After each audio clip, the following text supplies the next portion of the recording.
Aksi tawuran lagi-lagi viral di media sosial. Sekelompok remaja ini terlibat tawuran dengan menggunakan senjata tajam berbagai ukuran. Mirisnya ada seorang remaja yang membawa senjata tajam jenis celurit yang diperkirakan panjangnya lebih dari 1 meter. Bahkan beberapa remaja menggunakan penutup kepala agar tidak dapat teridentifikasi oleh pihak kepolisian. Aksi tawuran antar remaja ini sempat menutup akses jalan utama Siliwangi yang menghubungkan Kota Bekasi dengan Kabupaten Bogor. Berbagai komentar dari netizen pun ramai menanggapi aksi tawuran remaja yang terjadi berulang kali.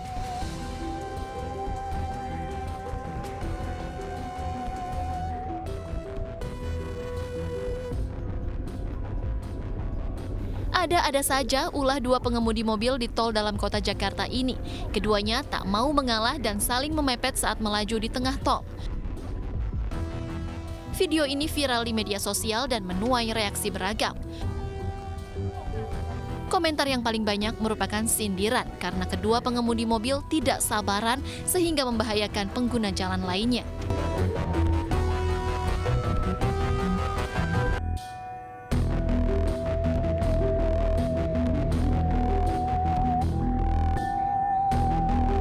Inilah detik-detik aksi pasangan suami istri saat mencuri tabung gas 3 kg di salah satu warung kelontong di Kampung Ciputat, Desa Tegal Ular, Kecamatan Bojong Soang, Kabupaten Bandung, Jawa Barat, yang terekam kamera CCTV warga. Dari rekaman kamera, sang suami menunggu dengan santai di atas motor sambil memantau situasi. Saat berhasil menggasak tabung gas dan berupaya kabur, sang istri justru jatuh tersungkur dari motor karena sang suami langsung tancap gas. Video yang diunggah oleh akun @memomedsos ini pun viral di media sosial. Ya sabar ya Bu, sabar ya Bu. Ya Allah, ini benar-benar darurat banget, nggak ada ambulan apa ya? Butuh ambulan 2 lagi ini. Beginilah kondisi 3 penumpang yang terjepit bodi kendaraan bak terbuka sesaat setelah kecelakaan tabrakan antara truk dan mobil bak terbuka di Jalan Turunan Tajam, Desa Semingkir, Kecamatan Randung Dongka, Pemalang, Jawa Tengah. Evakuasi korban berlangsung dramatis. Korban luka sebanyak 6 orang. Sopir truk menyebutkan saat ditanjakan tiba-tiba ada mobil pick-up atau bak terbuka selip dan berbalik arah. Jarak terlalu dekat sehingga tabrakan tak bisa dihindarkan. Hingga kini seluruh korban luka-luka masih dalam perawatan intensif di Rumah Sakit Mardatilan, Randu Dongkal, Pemalang.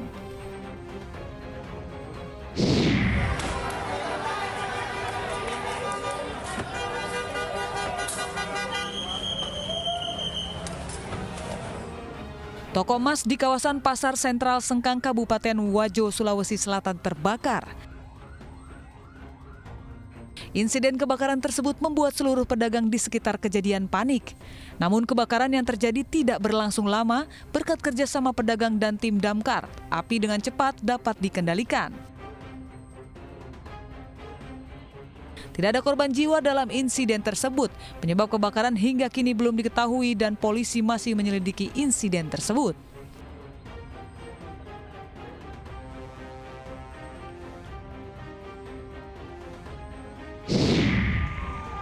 Toko sate barokah.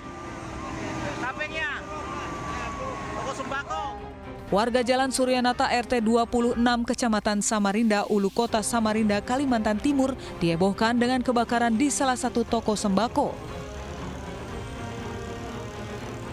Besarnya kobaran api merambat ke bangunan sebelahnya hingga mengakibatkan 6 bangunan diantaranya, 5 toko dan 1 rumah tinggal hangus terbakar. Belasan unit mobil pemadam kebakaran dan belasan mesin portable dikerahkan untuk memadamkan kobaran api. Beruntung api berhasil dipadamkan setelah 2 jam kemudian.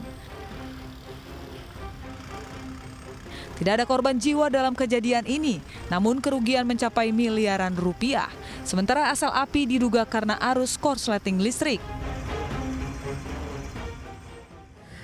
Pemirsa, gelombang tinggi masih terjadi di pesisir pantai utara Jawa meski BMKG mengumumkan ketinggian gelombang sudah berkurang dibandingkan hari-hari sebelumnya. Hal ini menyebabkan kawasan wisata di Pantai Tuban, Jawa Timur rusak, sementara banjirop masih menggenangi pelabuhan Tanjung Mas Semarang dan pemukiman warga di Pekalongan, Jawa Tengah.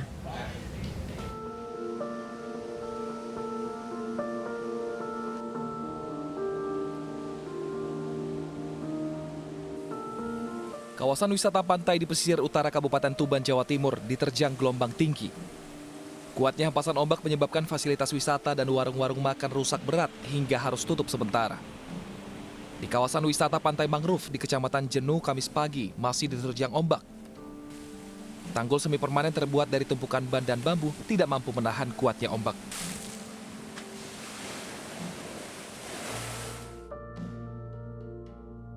Penutupan tanggul jebol di Pelabuhan Tanjung Emas, Semarang, Jawa Tengah terus dikerjakan.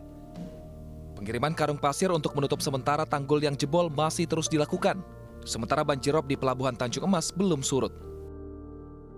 BMKG Maritim Pelabuhan Tanjung Emas Semarang memperkirakan hari ini air pasang yang melanda kawasan pesisir utara Pantai Jawa akan menurun. Penurunan volume air pasang ini terjadi karena gelombang laut di pantai utara Jawa sudah menurun sekitar 0,5 hingga 1 meter.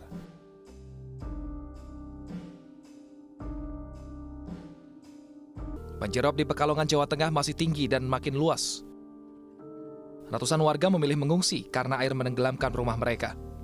Ketinggian banjir bervariasi mulai dari setengah meter hingga 1,5 meter. Setidaknya 250 jiwa di Kelurahan Tirto mengungsi yang tersebar di beberapa titik pengungsian. Banjir masih merendam sejumlah wilayah di pesisir pantai seperti di kawasan Panjang Baru, Krapyak, Panjang Wetan, Kandang Panjang, Degayu, Bandengan, Padukuhan Kraton, seluruhnya di Pekalongan Utara.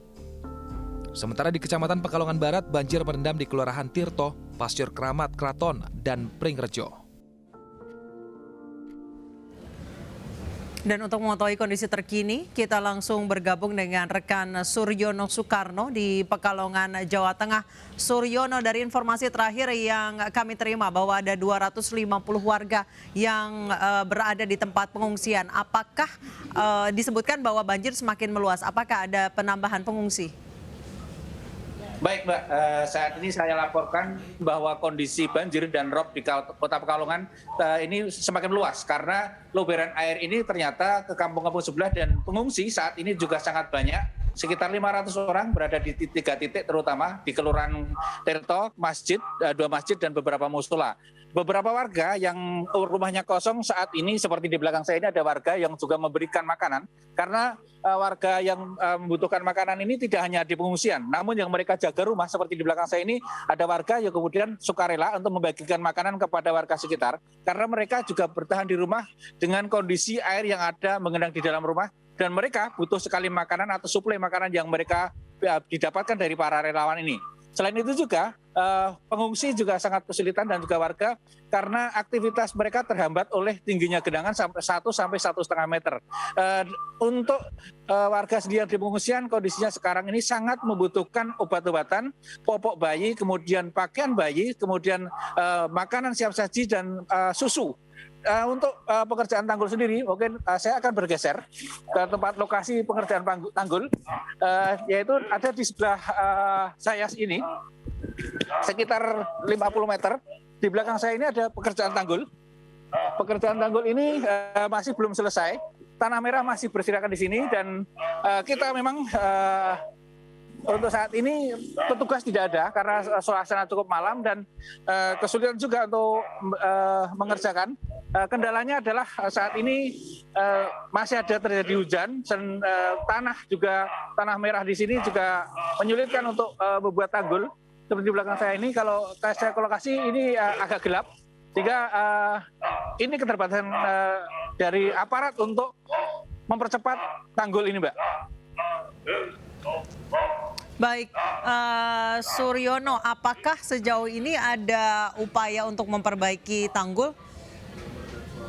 Ya, perbaikan tanggul masih terus dilakukan, Mbak, karena kondisi tanggul ini menggunakan tanah merah, sehingga ketika kena hujan seperti di belakang saya ini sangat licin dan juga menyulitkan untuk melintas, bahkan sangat berbahaya jika dipaksakan. Maka petugas juga tidak terlalu cepat untuk menyelesaikan. Sepanjang tanggul 250-an meter ini sekarang kira-kira kurang 50-an meter atau kurang lebih 30 meter yang belum selesai.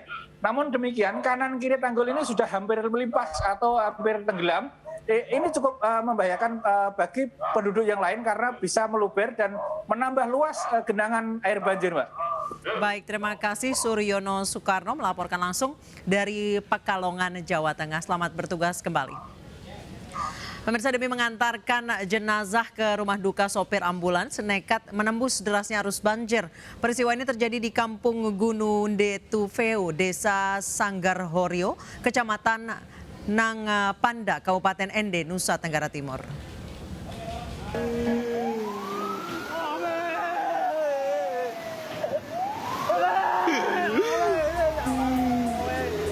Inilah aksi heroik sopir ambulans di Kabupaten Ende, Nusa Tenggara Timur menerobos banjir beraliran deras demi mengantarkan jenazah ke rumah duka.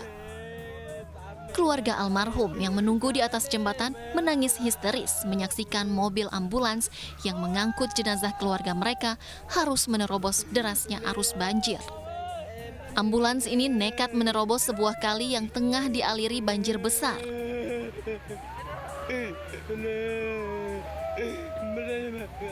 Akhirnya, ambulans yang harus menerobos derasnya banjir berhasil mengantarkan jenazah ke rumah duka. Setelah jenazah disemayamkan dan menjalani ritual keagamaan, jenazah dibawa ke tempat peristirahatan terakhirnya. Mobil ambulans sedang mengantar jenazah almarhum Bapak Hermanus menuju ke Desa Keria, tepatnya di Kampung Oropau. Nah, hal ini terjadi karena memang di situ jalur satu-satunya jalur utama yang menghubungkan kami Desa Sangroro dan Desa Keria dan juga beberapa desa lainnya. Memang ada jembatan gantung tapi tidak bisa dilalui oleh kendaraan roda 4, hanya bisa dilalui oleh kendaraan roda 2. Sehingga pada saat banjir, saat itu mobil terpaksa melewati karena tidak mungkin warga harus memikul peti dari titik kali menuju ke kampung almarhum karena jarak kurang lebih sekitar 9 kilo. Warga desa berharap pemerintah daerah segera membangun jembatan yang dapat dilalui oleh kendaraan roda 4 agar peristiwa seperti ini tidak terjadi lagi. Lalu lintas di sejumlah kawasan wisata diwarnai kemacetan panjang. Kami akan hadirkan laporan langsungnya usai jeda berikut bersama kami.